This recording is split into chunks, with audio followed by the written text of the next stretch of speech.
होश में हमारे शब्दों को ध्यान से सुनना। जब इतना गलत हो जाता है तो अपना चेहरा अपने को पसंद नहीं आता और अपना जीवन अपने को पसंद नहीं आता और अपने अंदर से मन कहने लगता है नष्ट कर दो इस शरीर को।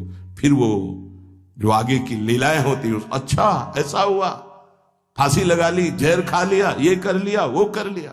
यदि तुम परमार्थ के पथिक हो, ये तीन बातें नहीं है तो तुम्हारा पतन हो चुका है। हमारा मन भजन में लेकर होटलों में खाओगे, भजन में मन लगेगा, अशुद्ध आहार करोगे, मनमानी व्यभिचार प्रवृत्तियों का दर्शन, संभाषण और क्रिया करोगे और तुम्हारा मन सच्चिदानंद प्रभु में लग जाएगा। तमाशा समझा है, तमाशा समझ लिया, अध्यात्म में मन को लगाना।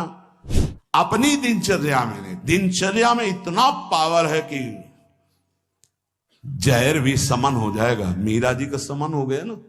अगर नियम है 1:45 बजे उठने का, स्नान का, तो 1:45 बजे ही उठना चाहिए, 2 नहीं बजना चाहिए।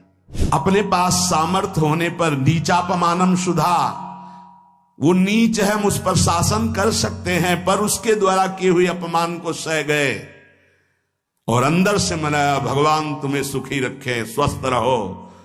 जिसका इंद्रिय मनोनिग्रह युक्त समय व्यतीत होता है भगवत चिंतन में, वो महापुरुष है, अभी वर्तमान में ही है। चिंता मत करो, स्थिति जागृत होने में देर नहीं।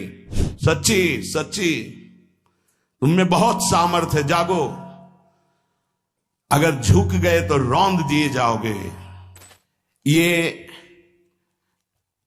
8 बातें भगवत भक्त अपने जीवन में जांच ले कि है कि नहीं है, अगर ना हो तो धारण कर ले।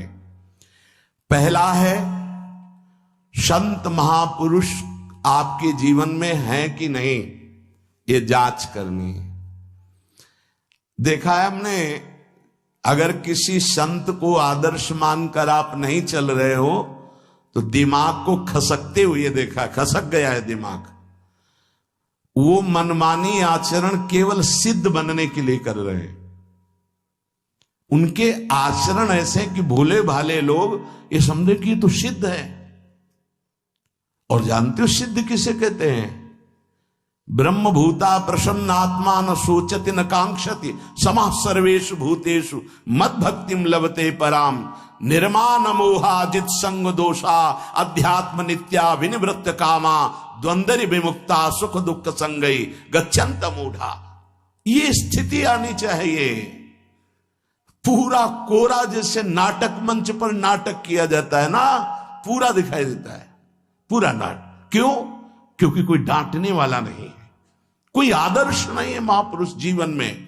जो मन में आवे सो बोलो, जो मन आवे सो नाटक करो, तो 100 200 500 लोग भोले भाले जिनको ककहरा नहीं आता परमार्थ का, वो कह देते मेरे भगवान, मेरे सिद्ध योगी, मेरे महापुरुष मिटिया मेट कर देते हैं। बात तो तब समझ में आवे जब रसिक जन पास करे, गुरुजन पास कर दे। अपने मन से कुछ नहीं होता, जिसे महापुरुष पास कर दे वही होता है। संत महापुरुष कहे ठीक चल रहे हो, ठीक है, या वो मौन स्वीकृति दे दे, ठीक है। अपने मन से सिद्ध बनने पर सिद्ध थोड़ी कोई हो जाता है।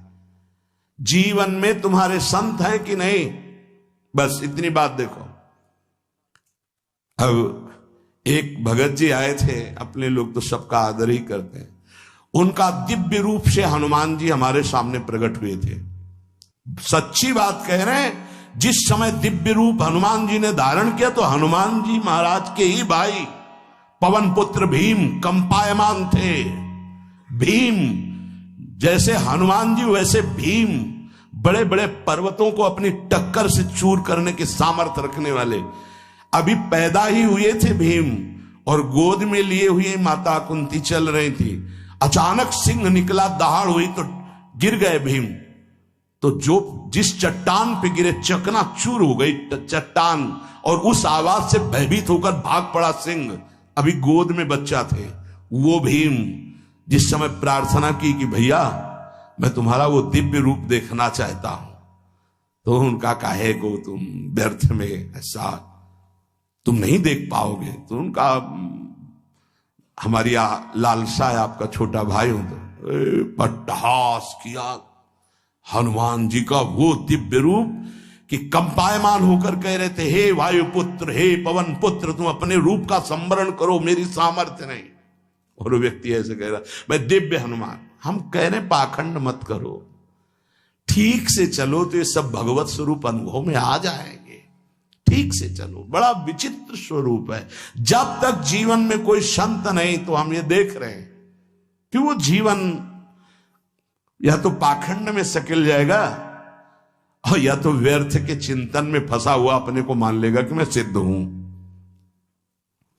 आपका शब्द, आपकी दृष्टि, आपकी चेष्टा, तस्मा शास्त्रम प्रमाणम ते, तब सिद्ध माना जाता है।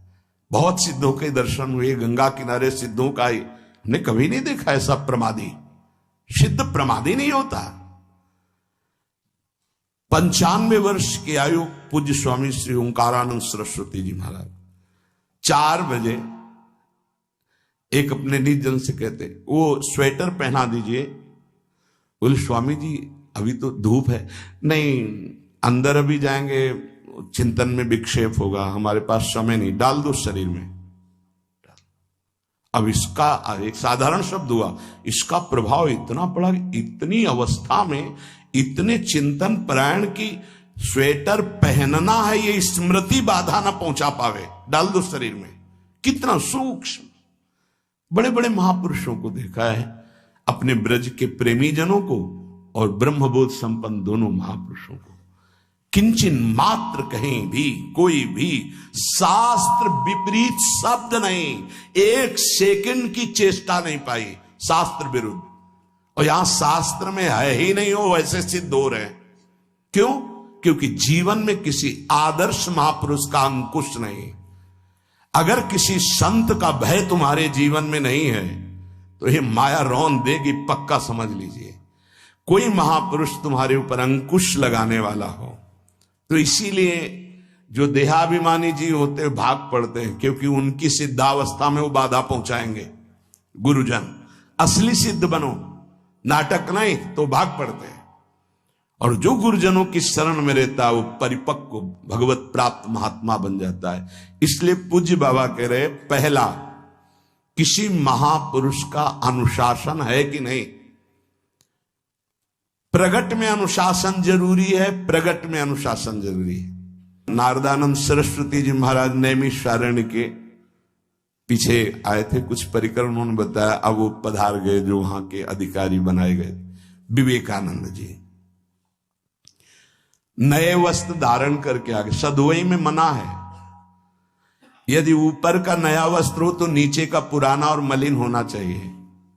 अगर नीचे का तो फिर ऊपर का पुराना मलिन, मैच नया, क्रीच एकदम, ये सब साधुता के कुछ नियम होते हैं, साधुता की एक मर्यादा होती है। तो वो दोनों नए पहन करके आ गए, भूल हो गई उनसे, देखा शिष्य।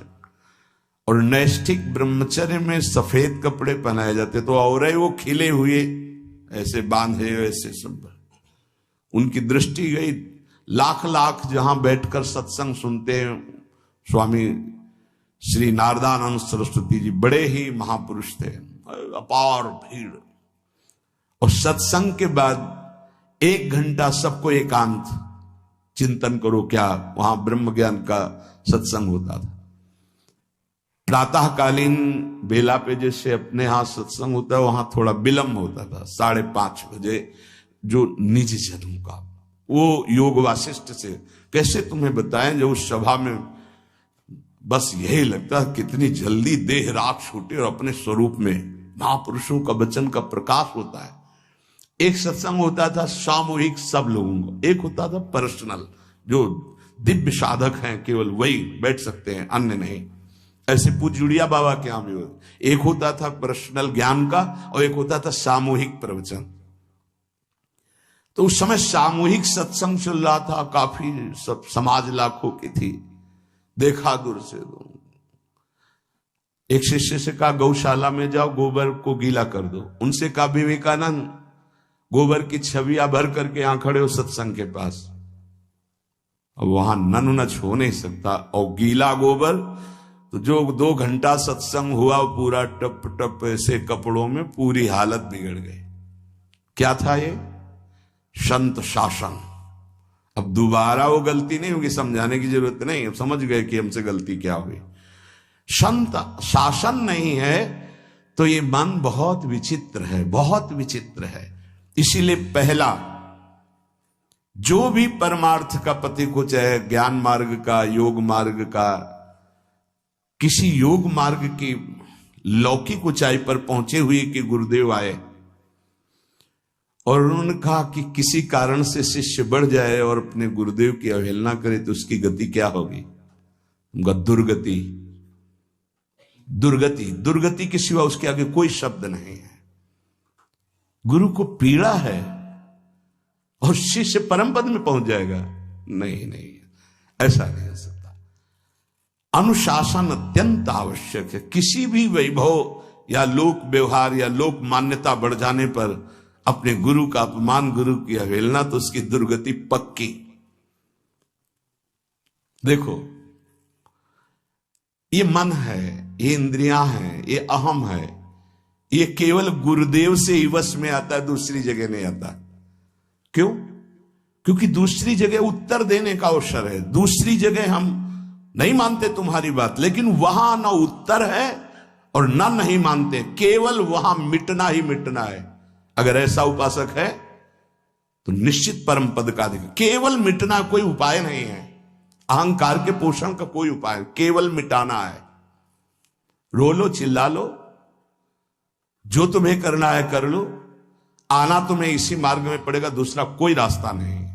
बलिहारी घेर करके नष्ट कर देते हैं हमारे मन की मनमानी को, हमारे अहंकार को। इसलिए जीवन में प्रगट में जिनके जीवन में संत हैं और वो स्वीकार करते हैं उनका अनुशासन, उन्हीं का जीवन प्रकाशित होता है, पक्का समझ लेना। दूसरा, भागवतिक मार्ग में चलने वाले उपासक को सांसारिक पुरुषों की मित्रता करके उनकी संगोष्ठी में नहीं बैठना चाहिए। इस बात को बहुत अच्छे से समझ लो। सांसारिक पुरुषों की जो वृत्तियां होती हैं उनमें बड़ा आकर्षण होता है भोगों का, प्रपंच का। जो साधक भ्रमणशील हैं, अगर वो गृहस्थों के यहां जाकर उनकी सैयाओं पर सोते हैं तो उनकी दुर्दशा क्या होती है चित्त की, वो खुद अनुभव करके देख ले। आज तो शास्त्रीय पद्धति को समझा ही नहीं जा रहा। जब बड़े बड़े सुभट गंगा किनारे त्याग, वैराग्य, ज्ञान के मिले ना, तो आगे का रास्ता खुलता चला गया। सांसारिक पुरुषों के समुदाय में बैठना था। वो तुम्हें भगवान कहेंगे, ईश्वर कहेंगे, अवतार कहेंगे, उनको कुछ ज्ञान नहीं। आप मान बैठेंगे अपने को भगवान, अपने को ईश्वर, अपने को अवतार मानेंगे, तो आप जो अवतार है ना, ईश्वर है ना, भगवान है, उनसे विमुख हो जाएंगे। यहां जो भी अवतरित हुए हैं भगवत पार्षद, वो सदैव दैन्य ही रहे हैं। आप देख लीजिए, उच्च कोटि के महापुरुष चाहे जितनी ऊंचाई पर चढ़े हों, सदैव भगवान की ही स्थापना की है। भगवान के नाम की, रूप की, लीला की, धाम की, भगवत महिमा की स्थापना की है, अपनी नहीं, अपने पार्थिव शरीर की नहीं। ध्यान रखना, जितने महापुरुष प्रकट हुए भगवान की स्थापना की। अगर हम संसारिक पुरुषों का संग करेंगे तो कई तरह से हानि हो जाएगी। सत्संग हो रहा है, बस इतने जो चाहो बैठ जाओ। हमारा पर्सनल एकांतिक केवल गुरुदेव से संबंध है और उनके द्वारा बताई हुई उपासना में हमारा समय व्यतीत होना चाहिए। कोई हमारा मित्र नहीं होना चाहिए, अलग से संगोष्ठी नहीं होनी चाहिए विषयी पुरुष की, सांसारिक पुरुष की। तीसरा, किसी भी अपनी निंदा करने वाले के प्रति कभी भी बुरा व्यवहार बर्ताव नहीं करवाना चाहिए, क्योंकि भगवान प्रेरित करते हैं निंदा करा करके महान बनाने के लिए। ये शब्द याद कर लो। जब तुम्हारी निंदा होने लगे, प्रतिकूलता होने लगे, विपत्ति आने लगे, संकट सताने लगे, तो जान लेना कि तुम्हारी अध्यात्म की भूमिका उठने वाली है, पक्का। ये अध्यात्म की भूमिका उठना बहुत कठिन होता है। अध्यात्म का प्रवचन कर लेना बहुत सरल होता है, नहीं?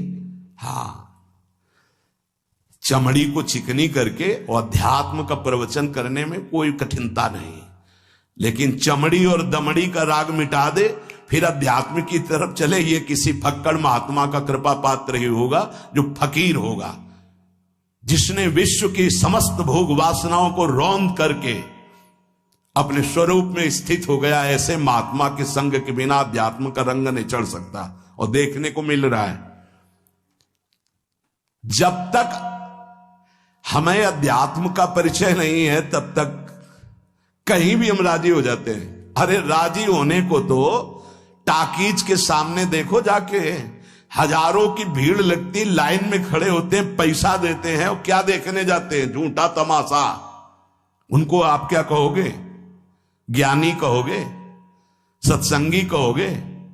भीड़ का इकट्ठा हो जाना कोई अध्यात्म का चमत्कार नहीं होता। तो अध्यात्म का चमत्कार तो अंतर की वृत्ति का परिवर्तन हो जाना होता है। नहीं तो अगर एक नृत्य करने लगे ना तो हजारों उसको देखने खड़े हो जाते हैं। फिर 14 संगीत बज रहे हैं, फिर इसके बाद अगर हजारों ये बैठे मनोरंजन कर रहे हैं तो इनका कोई मात तो नहीं। अगर एक महात्मा कह देता है कि तुम वास्तविक भगवत मार्ग के पथिक हो तो धन्य हो गया जीवन, और 1 करोड़ लोग कह दें कि परमार्थ का पथिक है तो मान्यता नहीं मानी जाएगी। ये अध्यात्म है। अध्यात्म इसीलिए कह रहे हैं कि सांसारिक पुरुषों की संगोष्ठी में रति न करे। तीसरी, अपनी जब कोई निंदा करे तो उसका भला जरूर मना देना, बुरा मत मना देना, नहीं तो अध्यात्म छूट जाएगा। अपने पास सामर्थ्य होने पर नीचापमानम सुधा, वो नीच है, हम उस पर शासन कर सकते हैं, पर उसके द्वारा किए हुए अपमान को सह गए और अंदर से मनाया, भगवान तुम्हें सुखी रखे, स्वस्थ रहो, और कभी भी हम आपका विरोध नहीं करेंगे, जब अवसर मिले तब फिर हमारी निंदा करना, भगवान तुम्हें स्वस्थ रखे, तुम्हारा कभी अमंगल ना हो। ध्यान रखना अध्यात्म। चौथा, अपने मुख से कभी किसी की निंदा ना करना। निंदा व्यक्तिगत नाम लेकर के की जाती है, सिद्धांत सार्वभौम वर्णन होता है। जैसे हम कह रहे हैं, वो निंदा सिद्धांत के विपरीत आचरण में जो चलते हैं उनकी है। कौन है? नाम नहीं है, रूप नहीं है। सिद्धांत में चलना एक ये मार्ग, सिद्धांत से बिलक चलना ये पाखंड है। पाखंड और दंभ की निंदा होती, और सत्य की कोई निंदा करे तो वो प्रकाशित होता है। सत्य निंदा से ढकता नहीं। जैसे कोहरा थोड़ी देर के लिए सूर्य को ढकने का नाटक कर सकता है, लेकिन सूर्य जब प्रकाशित होगा तो कोहरे की धज्जियां उड़ जाएंगी। पांचवा, मान लेने की इच्छा का त्याग करके अपने समीप जो भी आवे, छोटा बड़ा, सबको प्यार और मान देना। ये 8 अच्छे उपासक में सब लक्षण पाए जाते हैं। दूसरों को मान देने का स्वभाव रखना, चाहे छोटा बच्चा ही क्यों न हो। ये नहीं कि धनी मानी बड़ा आकर के धन राशि दे रहा है तो उसका सम्मान हो रहा है, और छोटा प्रणाम कर रहा है उसकी तरफ देखा भी नहीं जा रहा। नहीं, बच्चे से लेकर कोई भी सबको एक ही प्यार की दृष्टि से देखना, भगवत भाव से देखना, अपने को मान रहित और दूसरों को मान देने का स्वभाव बना देना। छठवां, अपनी इंद्रियों को सदाचार परायण रखना। इंद्रियां इस सदैव व्यभिचार की तरफ भागती हैं। नेत्र व्यभिचार दोष, बार बार दूसरों के प्रति देखना आकर्षणकारी, कैसा भी दोष अंदर का भाव हो, नेत्र दोष। दूसरों की बातें सुनना, श्रवणेंद्रिय दोष। वाणी से दूसरों की चर्चा करना, वाणी, ऐसे हर इंद्रिय अपने व्यभिचार में जाना चाहती है। सदाचार परायण उपासक होता है। कल की बात है, कल चिंतन हो रहा था श्रीमद् भगवद गीता जी का। अगर उपासक में सदाचार इंद्रियों की पवित्रता नहीं है तो ढकोसला के सिवा कुछ नहीं रहेगा। ये अच्छे से समझ लो। इंद्रियों का विलास चल रहा, खुला दिखाई देता है, खुला। तो एक दृष्टि होती है, उसमें दिखाई देता है अंतर में ब्रह्म बैठा हुआ शांत मौन है, और ये समझ नहीं पा रहा, केवल नाटक पे लगा हुआ है। अपना मन, अपनी इंद्रियां यदि संयम में नहीं है, सदाचार में नहीं है, तो ढकोसला ही है, आडंबर ही है, नाटक ही है, पक्का समझ लीजिए। अगर वो संयमी नहीं है, जितेंद्रीय नहीं है, मनोनिग्रही नहीं, तो अध्यात्म क्या है? क्या प्रवचन हो रहा है? किस बात का प्रवचन हो रहा है? जो अनुभव हुआ उसका हो रहा है, शास्त्र सम्मत हो रहा है। जितेंद्रियता नहीं, इंद्रिय निग्रह नहीं, मनोनिग्रह नहीं। छठवां, सदाचार परायण, अर्थात इंद्रिय और मन शास्त्राज्ञा के अनुसार चले। जिसका इंद्रिय मनोनिग्रह युक्त समय व्यतीत होता है भगवत चिंतन में, वो महापुरुष है। अभी वर्तमान में ही है, चिंता मत करो, स्थिति जागृत होने में देर नहीं। बंद रखो अपनी खिड़कियों को, कहीं माया की हवा ना घुस जाए। सच्ची सच्ची तुम में बहुत सामर्थ्य है, जागो। अगर झुक गए तो रौंद दिए जाओगे। एक एक बात अच्छे से समझ लो, मुस्कुरा के, प्रेम व्यवहार दिखा के, अपनापन करके फिर तुमको अधीन किया जाएगा। माया भगवती बहुत बलवती है, ऐसे करके फिर ऐसे प्रहार करती है, क्योंकि साधक बहुत प्रवीण है। ऐसे में अपने को बचा लेगा, लेकिन ऐसे में बचाना बहुत कठिन होता है। हमारी बात को समझ लेना, ऐसे में बचाना बहुत कठिन होता है, बहुत कठिन होता है। समर्पण का मिश, सेवा का मिश, अपनापन का मिश। हमारी इंद्री, हमारा मन बहुत धोखेबाज है, हमें कोई धोखा नहीं दे सकता। ये हमारा मन, हमारी इंद्रियां हमको धोखा देती है। साधु, साधक, परमार्थ पथिक, भक्त इस बात से परम सावधान।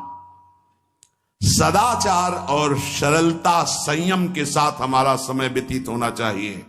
किसी के गवाही की जरूरत नहीं है, किसी के प्रमाण की जरूरत नहीं। आप खुद अपने हृदय की भूमिका को नाप लीजिएगा, कितनी ऊंचाई पर चढ़ रहे हो, आपको खुद अनुभव में समझ में आ जाएगा। जो इंद्रियों का गुलाम, मन के द्वारा भ्रष्ट आचरण करने वाला है, कुछ भी हो, कोई भी हो, कहीं भी हो, दुर्गति शब्द से ही संबंध है। जीते जी दुर्गति, फिर फांसी ऐसी लगे तेषम दुख न हो। सच्ची मानना, जब गलत हो जाता है आचरण, तो अपना मन अपने को कहता है नष्ट कर दो, ये जीवन किस काम का। होश में हमारे शब्दों को ध्यान से सुनना। जब इतना गलत हो जाता है तो अपना चेहरा अपने को पसंद नहीं आता, और अपना जीवन अपने को पसंद नहीं आता, और अपने अंदर से मन कहने लगता है नष्ट कर दो इस शरीर को। फिर वो जो आगे की लीलाएं होती है, अच्छा ऐसा हुआ, फांसी लगा ली, जहर खा लिया, ये कर लिया, वो कर लिया। वो इन्हीं इंद्रिय और मन की फिसलन को नहीं सह पाया। अच्छा, किसी महापुरुष का शासन नहीं था, नहीं, उस चूक में भी बचत हो जाती है। एक बहुत बड़े महापुरुष के समीप रहने वाले से चूक हो गई, तो उन्होंने अपने आसन के पास आसन लगवाया।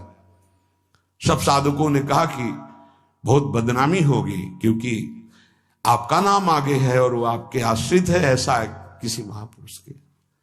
उन्होंने कहा तुम क्या समझते हो, ये बाया है, चूक हो गई, अब इसको कभी चूक नहीं होगी ऐसा बना देंगे, कभी त्रुटि नहीं होगी, इसको ऐसा बना देंगे। और वो फिर ब्रह्मावर्त बिठूर में रहे, और बहुत अच्छे महात्मा हैं, अब भी हैं। अगर संत का शासन है और आपसे चूक भी हो जाती है, तो ऐसा बना देंगे कि दोबारा चूक नहीं होगी। पर इंद्रिय और मन को छूट देकर मनमानी आचरण करने वाला कभी साधक नहीं हो सकता, पक्का। और आप सच्चे मानना, आपकी एक बार इंद्रिय मन छूट हो गई तो जिंदगी भर दबे रहोगे, दहाड़ने लायक नहीं रहोगे। माया तुम्हारे को सदैव कोसती रहेगी, तुम्हारा हृदय जलता रहेगा। ऐसा कैसे हो गया, ऐसा कैसे हो गया। जब ऊंचाई की तरफ सोचोगे तो सामने वो, अगर प्रायश्चित करके मिटा दिया है तो बात है, नहीं तो वो कर्म सामने आ जाएगा। लगेगा नहीं हम इस ऊंचाई लायक नहीं है, नहीं हम इस ऊंचाई लायक। आपसे प्रार्थना कर रहे, अगर चूक हो गई हो तो उसको मिटा दो, नहीं आगे बढ़ने में बाधा पहुंचा देगा। अपने गुरुजनों से सलाह करके उसका प्रायश्चित कर लेना चाहिए। अगर गुरुजन कर दे जाओ कुछ नहीं तो कुछ नहीं, खत्म खेल, वो निपटा देंगे, वो करुणामय है, उनमें बड़ी सामर्थ्य है। पर छठवां सूत्र, सदाचार संयम जितेंद्रियता मनोनिग्रह साधक में होना ही चाहिए। जो साधक एकांत में मनोरंजन करके अपने जीवन को नष्ट कर रहे हैं, अच्छा होता गृहस्थ धर्म में रहते, बाल बच्चे पैदा करके मेहनत करके धर्म पूर्वक कमाते और समाज की सेवा करते। यदि अखंड ब्रह्मचारी वैराग्य मार्ग के पथिक हो तो चूक ना होने पावे प्रार्थना करते हैं। इंद्रियों को शिथिल ना होने देना, मन को शिथिल मत होने देना, नहीं तो ऐसा बंधन ये बांध देते हैं कि बड़े बड़ों को सर झुकाकर चलना पड़ता है, रौंद देती है माया। ध्यान रखना, सर उठाने लायक नहीं रह जाता। अगर इंद्रिय जन्य भोगों का आकर्षण नष्ट कर दे तो अपना मन अपने को जलाता रहता, धिक्कार देता रहता। कैसे हो गया ऐसे?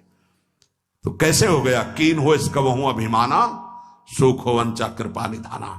कहीं अभिमान हो गया कि मैं ब्रह्मचारी हूं, मैं जितेंद्री हूं, मैं मनोनिग्रही हूं, तो ठाकुर जी ने दाना फेंक दिया, देख वाला मनोनिग्रही है तो मत चुन। लेकिन कृपा पात्र साधक पुनः अपने आप को सावधान करके सदाचार में ही स्थित रहे। आज सदाचार को समझा ही नहीं जा रहा कि सदाचार है क्या। सातवां, किसी भी पद को साधक कभी स्वीकार न करे। समाज में बड़े पद मिलते हैं, यहां भगवत प्राप्ति की वार्ता हो रही। किसी भी पद, किसी भी सम्मान को स्वीकार न करें। ये सब उपाधियां हैं, अगर उपाधियां स्वीकार की तो उपद्रव शुरू हो जाएंगे। कोई उपाधि स्वीकार न करो तो इतने महान बन जाओगे कि पूरे विश्व में तुम ही होगे। ये भी बात याद कर लो, कोई भी छोटी मोटी उपाधि स्वीकार की तो उस महान को नहीं प्राप्त कर पाओगे। विश्व में तुम ही होगे, या तो ज्ञान में तो एक तुमसे बड़ा कोई है नहीं, और अगर भक्ति में तो तुमसे छोटा कोई नहीं, तो विश्व में तुम ही तो हुई है ना। सब बड़े और आप छोटे, विश्व में आप त्रणादपि सुनीचेन, और ज्ञान तो हम ब्रह्मास्मि, सबको समेट लिया अपने में, एक के सिवा दूसरा कोई नहीं। ये है उपाधि रहित महापुरुष की स्थिति। कोई उपाधि स्वीकार न। अनंत ब्रह्मांडों का महारत्न इंद्र नीलमणि, जहां जहां भक्त मेरा चरण रखे वहां वहां रखूं हाथ, पीछे पीछे मैं फिरूं कभी न छाड़ू साथ। इससे बड़ा कोई पद होगा? निरपेक्षम मुनिम शांतम निर्वैरम समदर्शनम अनुब्रजाम्य हम नित्यम पूयेत्यंगुरेणु भी। जिसकी चरण रज लेने के लिए परब्रह्म परमात्मा पीछे डोलता है, वो है ये पद। जब कोई पद नहीं स्वीकार करता तो ये पद प्राप्त होता है। इसलिए सातवां, किसी भी उपाधि को, पद को साधक कभी स्वीकार न करे। आप यहां के अमुक बन करके अमुक नहीं, सेवाएं सब हैं पर सेवक हूं, कोई पद नहीं। देख लो बड़े बड़े महापुरुषों को। पूज्यपाद उड़िया बाबा जी ने जब देखा तो दंड का विसर्जन कर दिया कि पद की तरफ एक घसीट रहा है। गंगा जी में महाप्रभु चैतन्य देव जी ने गंगा जी में जो हमारे परम पद के बीच में आएगा वो सबका प्रवाहित कर देना ही उचित है। बहुत समझना, पूरे जीवन भर याद रखना, यह अध्यात्म है। अध्यात्म कभी कोई भी उपाधि स्वीकार ना करे। वो बहुत जल्दी उपाधियां सामने लिख दी जाती है, तभी कोई वो स्थिति ही नहीं आती। उपाधि, हमारे ब्रजमंडल में एक से एक महापुरुष हुए हैं। बाबा प्राण धन रहे हैं, कितने संत महापुरुष, और उनको यहां प्यार से ब्रजवासी जन मेरो बाबा प्रिया प्रीतम के लाडले। कोई उपाधि नहीं, कोई पदवी नहीं, कोई प्रतिष्ठा नहीं। और आठवां, ये आखिरी, किसी भी परिस्थिति में अपने आराध्य देव का चिंतन ना छूटने पावे। पूर्णता, ये तभी हो सकता है जिसके जीवन में ये तीन बातें हैं। आखिरी वाली बात, किसी भी परिस्थिति में अपने लक्ष्य का चिंतन न छूटने पावे। ये तीन बातें जिसके जीवन में है तो ये आखिरी बात पूर्ण होगी। आखिरी और पहली दो बहुत जोर की बात थी। पहली थी किसी संत महापुरुष का शासन, और पूर्णता आई किसी भी परिस्थिति में अपने लक्ष्य का चिंतन न छूटना। बीच में अपने आप सब आ जाएगा। वो चैप्टर ही हमारा नहीं है, हमारा मार्ग अध्यात्म मार्ग है। चाहे गृहस्थ हो चाहे विरक्त हो, एक पत्नी व्रत धारण करने वाला गृहस्थ ब्रह्मचारी ही माना जाता है। जो केवल संतानोत्पत्ति के लिए गृहस्थ क्रिया करता है उसे ब्रह्मचारी ही माना जाता है। नाम जप करते हुए अतिथि सेवा, परिवार का पोषण, वो साधु ही माना जाता है। हमारे मन में जो भोगों की स्फुरणा होती है उसके कई कारण होते हैं। एक तो होता है संचित पाप राशि जो पूर्व में जमा है, प्रायः इसी से भोग स्फुरणाएं होती। दूसरा संग से होती। आपकी पाप राशि से स्फुरणा ना हुई तो कोई भोगी पुरुष ऐसा मिला, परमाणु होते हैं। पूज्य श्रीधर बाबा की कुटिया में जब जाते थे, आप सच्ची मानिए, घुसते ही ऐसा लगता जैसे मशीन फिट कर दी गई हो। मंत्र एकदम रफ्तार से चल पड़ता। और जे 8 बजे रात्रि के जाते थे चरण चापने, जे ही उनके चरणों को स्पर्श करते ऐसा लगता हम किसी दिव्य भावलोक में बैठे हैं। क्यों? उनके परमाणु। नाम जापक संत, रात दिन नाम जापक, ऐसे परमाणु उनकी हर वस्तु में, कोई भी वस्तु उनकी छुओ के एक दिव्यता थी उसमें। ऐसे ही जैसे वो रात दिन भजन में लगे तो उनकी हर वस्तु में परमाणु, ऐसे ही रात दिन जो भोगों में लगे उनकी हर वस्तु में भोग के परमाणु हैं। सावधान, उनके आसन पर बैठना, उनकी थाल में पाना, उनका स्पर्श होना, उनका संभाषण होना, उनसे मित्रता करके उनका चिंतन करना, ये भोगों को बढ़ावा देना होगा। इसी को विपरीत देखो, संतों के प्रति उनके समीप बैठना, उनका जूठन पाना, उनको देखना, उनसे संभाषण करना भजन का बढ़ावा होगा। देख लेना। पूर्व संचित पापों से जो स्फुरणा होती है उससे बहुत सहजता में बचा जा सकता है, लेकिन प्रगट कुसंग से जो स्फुरणा होती है इससे बचना बड़ा कठिन होता है। पूर्व पापों से स्फुरणा सबके हृदय में होती है जब तक भगवत साक्षात्कार नहीं हो जाता। वो बार बार आकर्षित करता रहता है संसार का राग। और अगर कहीं कुसंग मिल जाए फिर क्या कहना है, फिर तो जो स्फुरणा थी संकल्प बनेगा, संकल्प क्रिया बन जाएगी, क्रिया होते ही अध्यात्म अंतर्ध्यान हो जाएगा, अध्यात्म मार्ग ही नहीं रहेगा। इसलिए कर्म राशि की तो तुम चिंता मत करो, उसे तो भस्म करने के लिए शरणागति समर्थ है। लेकिन कुसंग से बचने के लिए तुम्हारे ऊपर पूरा भार है।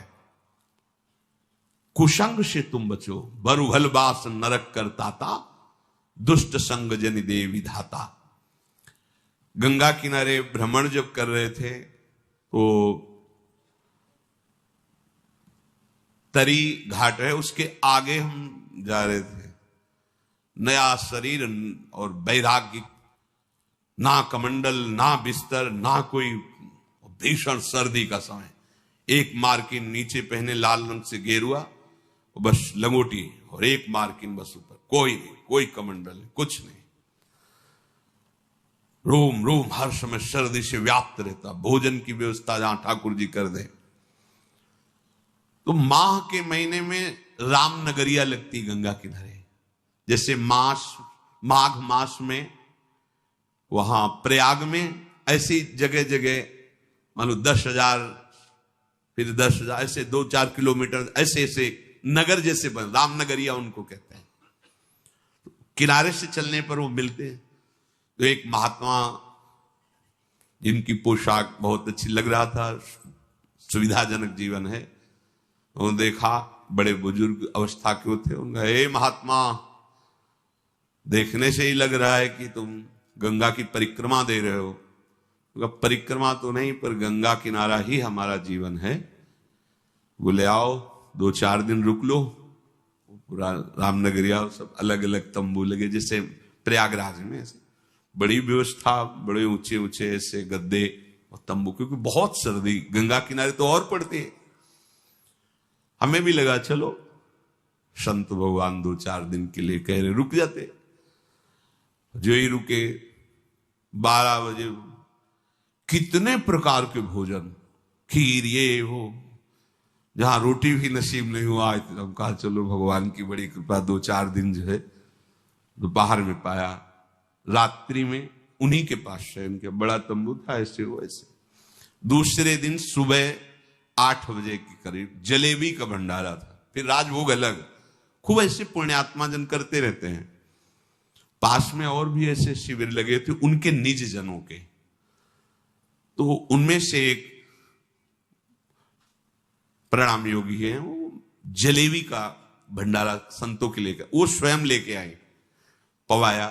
और कुछ भी हम कब भेंट लेते नहीं, पर जलेबी प्रिय वस्तु, मीठा खूब अच्छे से अच्छा पहले ये था कि पता नहीं आज मिला है, कई दिन ना मिले, कभी गैस की गोली नहीं खाली पड़ी, चाहे जितना पालो 2 दिन 4 दिन नहीं मिला, सब पच गया। अब जीव ही पा करके थोड़ा ही समय हुआ, पहले दिन का राजभोग, दूसरे दिन का ये बाल भोग जलेबी।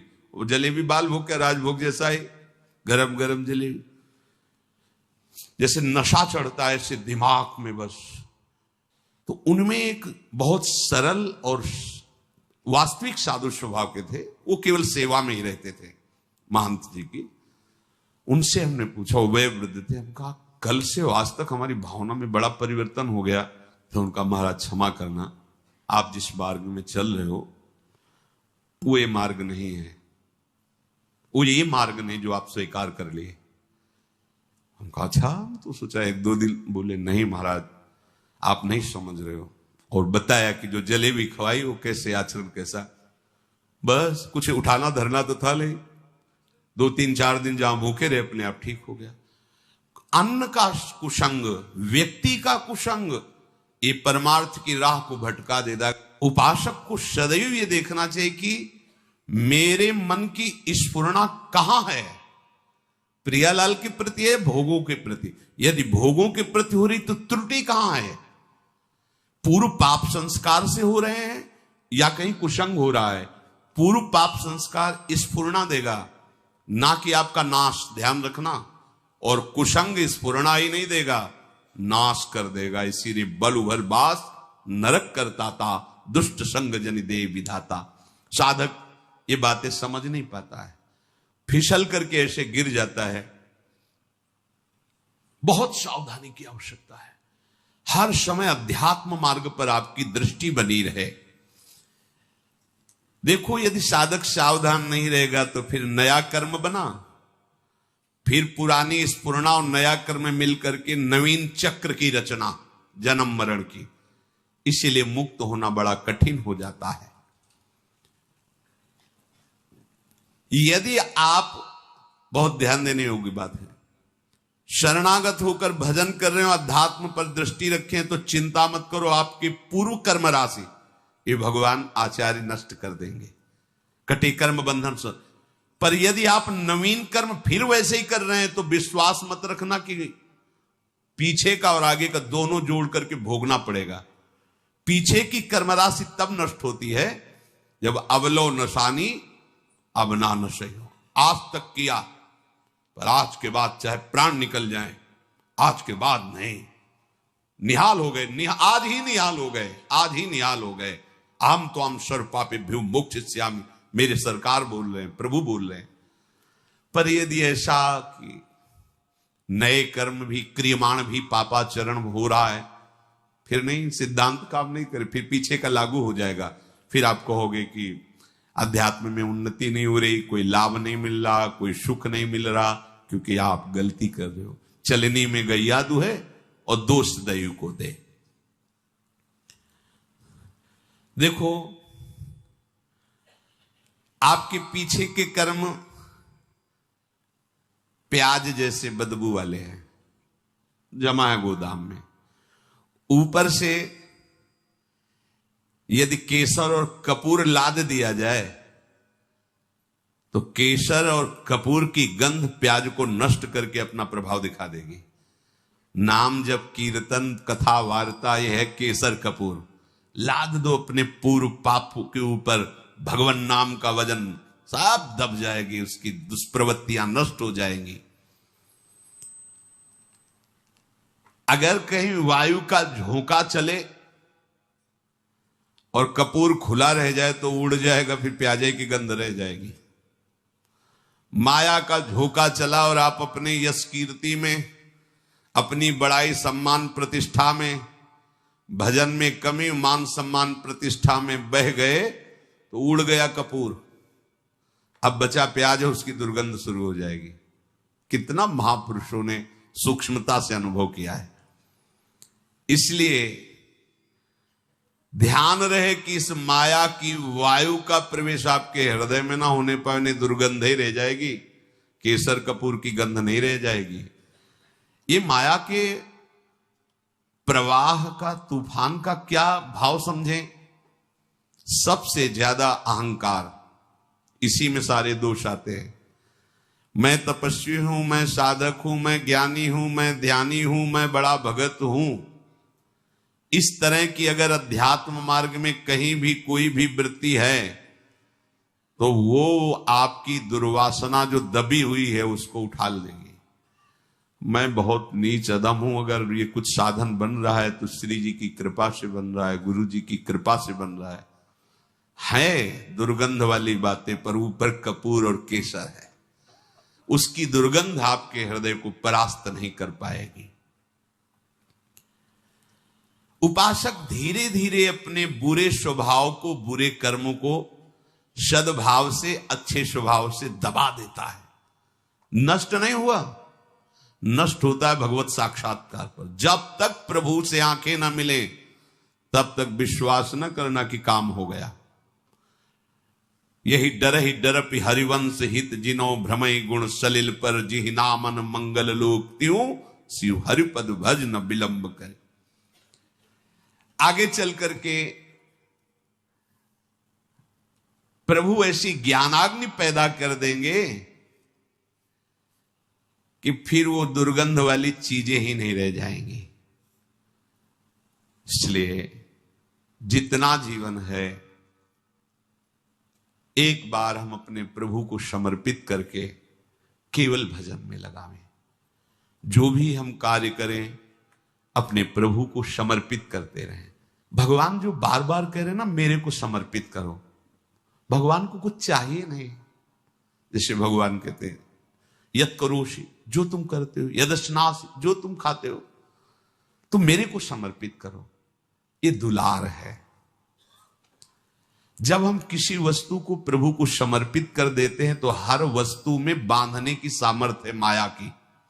कोई भी सड़ी से सड़ी वस्तु में एक माया शक्ति है जो हमें आसक्ति से बांधती है, आसक्ति से। प्रभु कहते मेरे को समर्पित कर दो। जैसे कर्म समर्पित कर दिया, अब कर्म बंधन नहीं रहेगा। भोग समर्पित कर दिया, अब वो प्रसाद हो। प्रभु तुम्हारे भले के लिए कह रहे हैं कि जो प्रभु को समर्पित कर दिया जाता है वो निर्विकार हो जाता है। बात समझो। ये भगवान तो कहते हैं कि सब तुम मेरे लिए, अगर नहीं समर्पित करोगे तो दुर्गति को प्राप्त होगे। भगवान तो नाराज होकर बोल रहे हैं। नाराज नहीं, उस वस्तु का प्रभाव है। कोई भी कर्म, कोई भी यहां की वस्तु सब बांधने वाली है। समझो पहले, सब बांधते, कोई भी व्यक्ति सब बांधता है।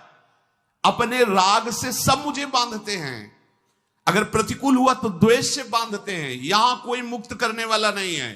एक एक वस्तु, एक एक व्यक्ति, एक एक परिस्थिति केवल बांधती है। और हम साधना कर रहे हैं मुक्त होने की। कैसे करें? भगवान करे चुपचाप जो कर्म करो मेरे को समर्पित करो। इसका रहस्य क्या है? वो कर्म तुम्हें बांध नहीं पाएगा। शरीर स्वस्थ रहे, खूब भोग भोगू, मनमानी हमारी चाह पूर्ण हो, यही हमारा लक्ष्य है। देख लो, शरीर में कोई कष्ट ना हो, इंद्रियों का जो भोग जब चाहूं मिल जाए और मन चाही भोग सामग्री इकट्ठा कर लूं, इतना ही लक्ष्य है प्रत्येक मनुष्य का। अगर कोई इससे ऊपर उठाए तो अध्यात्म मार्ग का पथिक है वो। भला कैसे परमानंद की प्राप्ति होगी? अज्ञान से। अज्ञान की निवृत्ति से परमानंद की प्राप्ति है। बड़ा मजाक का विषय बन गया है। पानी में मीन पियासी, मोहि सुन सुनियावे हासी। अगाधानंद सिंधु प्रभु हृदय में विराजमान हैं। उनका मार्ग गुरुजनों ने दे दिया है। खूब सत्संग सुन रहे हैं, पर हमारी चित्त वृत्ति सत्यत्व भाव भोगों में ही किए हुए, ये बड़ा हंसी का खेल है। अब अगर आप सही मार्ग में चलोगे तो एक तमाशा हमने देखा, कुआं में लग गई आग, पानी पानी सब जला और मछली खेले भाग। संतों का है एक तमाशा मैंने दे। जब गुरु कृपा हुई, अध्यात्म का प्रकाश हुआ, तो जितना विषय रस है सब जल गया। जिसमें हमारा मन मछली बना खेल रहा था, सब विषय रस जल गया। शब्द स्पर्श रूप रस गंध। अब वो मन भगवदाकार हो गया। भला पानी जल जाने के बाद मछली फाग आनंद कैसे बना सकती? अब असली आनंद। तो एक तमाशा हमने देखा, कुआं में लग गई आग, पानी पानी सब जला और मछली खेले फाग। ये परमानंद। अब तो मन परमानंद में निमग्न हो गया, क्योंकि विषय रस भस्म हो गया ज्ञानाग्नि से। देखो, हमको बिना अपने घर पहुंचे आराम नहीं मिलेगी। हमारा घर है वृंदावन धाम, प्रिया प्रीतम हमारे घर के मालिक हैं, समस्त प्रेमी जन हमारे परिवार के जन हैं। यही शाश्वत घर है, यही शाश्वत परिवार है। जब तक भटकना है भटक लो, विश्राम स्थल यही है, श्री वृंदावन विश्राम। इस घर में आने की जो राह है, उसके आसपास ऐसी लुभावनी वस्तु रखी गई है कि आप घर की तरफ से पीठ करके उन वस्तुओं की तरफ चल दें। देखो, ये अध्यात्म मार्ग है, बहुत समझना होगा। आर्मी के एक जवान को जब पुष्ट करना होता है तो चढ़ाई में चढ़ना है तो वजन हल्का करना चाहिए ना, और वजन बढ़ा दिया जाता है। 2 किलो 5 किलो 3 किलो, ये ऐसे ऐसे ऐसे, और राइफल और इतना खान पान सामग्री, पूरा बिस्तर जल सब पूरी व्यवस्था फिट। 10 दिन के लिए पूरी सामग्री उसकी पीठ पे लदी हुई, और चढ़ना का है पहाड़ पे। जबकि और हल्का कर देना चाहिए चढ़ाई का समय। नहीं, कमजोर नहीं रखना अपने जवान को। ऐसे ही श्री भगवान कहते, जिस पर मैं कृपा करता हूं सर्वस्व नाश कर देता हूं। बंधु विच्छेदम, परिवार उसके प्रति नफरत करने लगता है। जीवितम कष्टेन सा कष्टेन जीवितम, वो बड़े कष्ट से जीवित रहता है। सुन के डर जाओगे, सुन के डर जाओगे कि अरे भगवान कृष्ण की कृपा का ये फल है, ये तो हमें बिल्कुल नहीं चाहिए।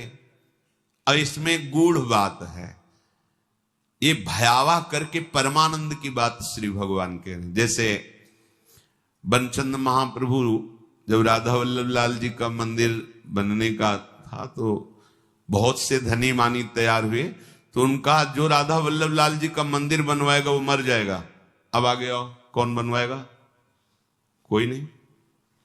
सुंदर दास जी ने जब सुना तो उन्होंने विचार किया कि प्रभु के मंदिर बनवाने वाला मर जाएगा, जरूर इसमें कोई रहस्य है, जरूर कोई इसमें आंतरिक रहस्य है। वो आगे आए और बनचंद महाप्रभु के चरण पकड़े और कहा, प्रभु ये सेवा मुझे दीजिए। बोले, पता है तुम्हें जो मंदिर बनवाएगा वो मर जाएगा। बोले, प्रभु तैयार हो, वैसे ही मरना है, प्रभु के लिए मरना क्या, तैयार हो, ठीक करो सेवा। और प्रभु एक इच्छा है, एक बार मंदिर बन जाए और 1 साल राधा वल्लभ जी के पूरे उत्सव देख लूं, फिर मर जाऊं तो मुस्कुरा दिए, बोले ठीक है, ऐसा ठीक है। मंदिर बना, 1 साल उत्सव हुए और श्री जी के सामने बनी वृषभानु नंदनी आज, भूषण वसन विविध पहिरेतन, पिय मोहनित साज। ये समाज में पद हो रहा है और आप निकुंज पधार रहे। शब्द क्या था? मर जाओगे। आंतरिक फल क्या था? जो मंदिर बनवाएगा सीधे निकुंज जाएगा, तो लाखों के नंबर लग जाते। बात वही है, लाखों तैयार हो जाते, केवल मंदिर बनवाने से निकुंज की प्राप्ति। प्रभु मेरा धन, मेरा धन, लेकिन मर जाओगे, पीछे हट गए। समझ रहे हो ना? महान वस्तु को भयावह में छुपाया गया है।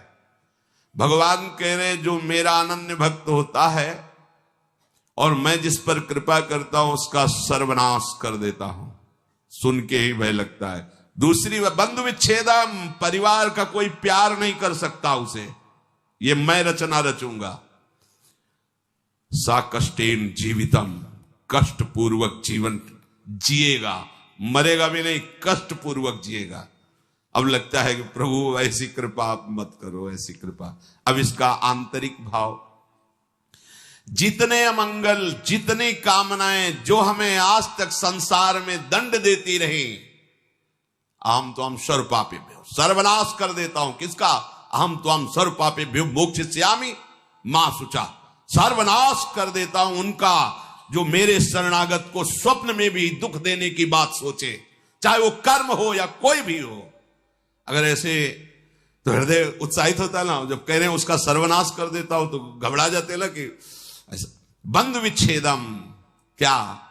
भाई, माता, पिता, परिवार, उसका मैं बन जाता हूं, मैं उसका भाई बन जाता हूं, मैं उसका दोस्त बन जाता हूं, मैं उसकी मां बन जाता, सारे संबंधों का पोषण मैं करता हूं स्वयं।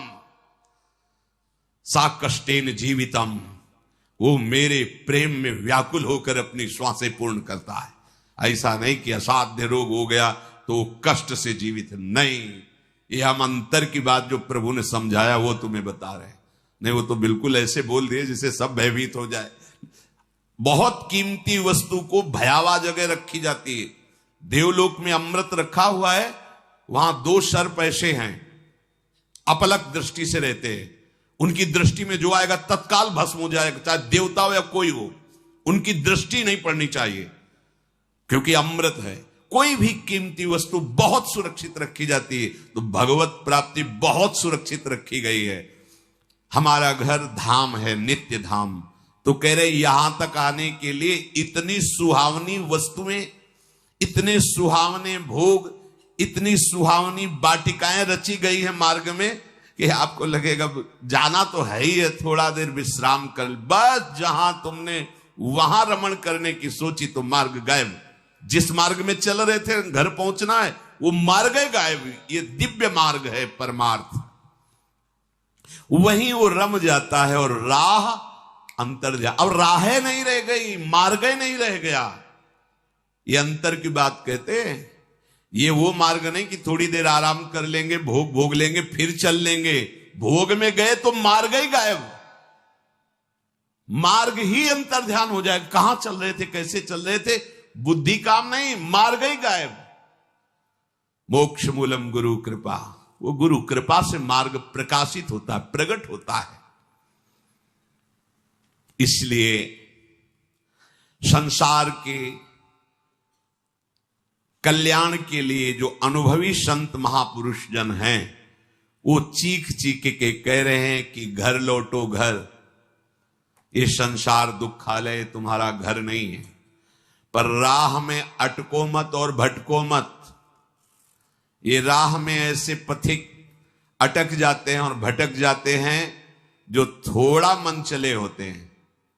थोड़ा मन चले अर्थात मन के अनुसार कर।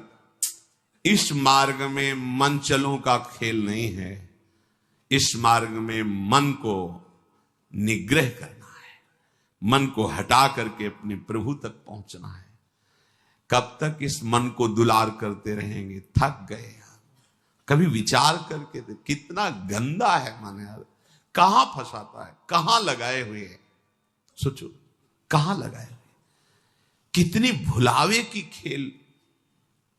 ऐसे अभक्ष पदार्थ खवाता है, ऐसे अपेय पदार्थ पिलाता है, ऐसे अकृत्य कृत्य कराता है जिसे घृणा हो जाए, पर ये माया ऐसा आसक्त कि उसी में वो जीना, उसी में सुख, उसी में वो आनंद का अनुभव करना चाहता है। अनित्यम सुखम लोकमिमं प्राप्य भजस्व माम। ये अनित्य है, असुख है संसार। प्रभु का भजन करके प्रभु को प्राप्त हो, स्वयं कह रहे हैं इस अनित्य में मत फंसो। ये तुम्हें स्वतंत्रता दी गई, तुम प्रारब्ध के अधीन नहीं हो, कोई पशु नहीं हो, मनुष्य हो। प्रारब्ध शुभ अशुभ कर्मों के जो संचित हैं उनमें से कुछ परिणाम निकालकर इस शरीर को दिया गया है। आप जो चाहो कर सकते हो, घोर पाप कर सकते हो और बहुत दिव्य भजन करके भगवान को प्राप्त कर। यह स्वतंत्रता है आपकी, बिल्कुल स्वतंत्र हो। आप मनमानी आचरण कर सकते हो और आप शास्त्र के अनुसार चल सकते हो। आप गुरु की वचन के अनुसार चलकर परमात्मा प्राप्ति कर सकते हो और मन के अनुसार चलकर दुर्गति को प्राप्त हो सकते हो। पूरी स्वतंत्रता है मनुष्य जन्म में। पर ध्यान रखो, ये शरीर क्षण भंगुर है, कभी भी नष्ट हो सकता है। संसार के चाहे जितने पदार्थ और पद समेट लो, तुम्हें कभी शांति नहीं मिलने वाली। देखो, आप लोग तो कुछ ही लोगों से मिलते हैं। हम बचपन से भगवान के शरणागत मार्ग में रहे, तो कानपुर महानगर है, एक से एक पदाधिकारी, धनी, फैक्ट्रियों के बड़े बड़े मालिक ऐसे मिले हैं, जिनके पीछे 10-10 गाड़ियां चल रही, लोग गनर अंगरक्षक के लिए रखे, बड़ा वैभव। और जब एकांत में मिले हैं, उन्होंने अपनी बात कही है, तो एक साधारण पुरुष से भी ज्यादा वो अशांत है। एक किसान आराम से मेहनत करके 4 रोटी खा के सो जाता है, उनको नींद भी नहीं आती। ऐसी परिवार में कलह है, वैभव इतना है, ऐसे परिवार के आचरण को देख देख के जल रहा है, अशांत हो रहा है। क्यों? फिर सिद्धांत गलत हो जाएगा। भगवान से विमुख को स्वप्न में भी शांति नहीं मिल सकती। आप लोग तो अब आपके सामने जब उतरेंगे तो आपको तो लगेगा ही कि 10 गाड़ी पीछे चल रही। इनके एक मैदा फैक्ट्री के मालिक आते थे, इनके 10 मैदा फैक्ट्री थी, मतलब कैसी उनका वैभव। और जब एकांत में बात करते तब हृदय यही कहता, ओहो, भगवान से विमुख होने के कारण देखो सब कुछ है लेकिन कुछ नहीं है। जिसे शांति कहते हैं, जिसे सुख कहते हैं, जिसे विश्राम कहते हैं, वो नहीं। भगवत भक्त जो भजन परायण है, चरित्र में देखा गया उनके पास सही वस्त्र भी नहीं, भोजन भी नहीं, और परमानंद में डूबे परवाह, आनंद मगन, शांति। उनके हृदय में शांति क्या, उनके समीप पहुंच जाओ तो तुम शांत हो जाओगे। उनके दर्शन कर लो तो हृदय विश्राम मानने लगेगा। इसलिए तुम्हें यदि परमार्थ का, अध्यात्म का मार्ग मिल गया तो तुम बड़े भाग्यशाली हो। अब तुम्हें सावधानी ये रखनी कि मार्ग छूटने न पावे। अध्यात्म मार्ग बहुत बड़ी कृपा से मिलता है। ये हम लोग अज्ञानी हैं, पाए रतन चीन्ह्यो नहीं, दीन्ह्यो करते डाल। ये माया श्री कृष्ण की मोह्यो सब संसार।